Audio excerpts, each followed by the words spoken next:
ते पण काढा घ्या लवकर आहे आमच्या बरोबर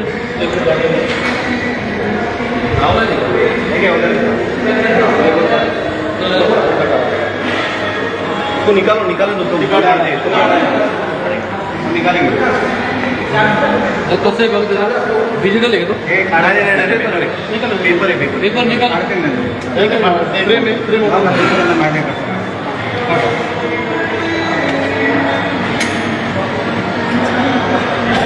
रिपब्लिकन सेनेचा विजय असो बाबासाहेब आंबेडकरांचा जय असो जय भीम हाच प्रकार प्रत्येकाने दाखवावा जेणेकरून मोहम्मद पैगंबर साहेबांच्या बद्दल अवमान करणाऱ्या चित्रपटाला आम्ही कदापि चालू देणार नाही आणि अशा गोष्टी मनुवादी विचारांना आम्ही नेहमीच असंच उचलून टाकू.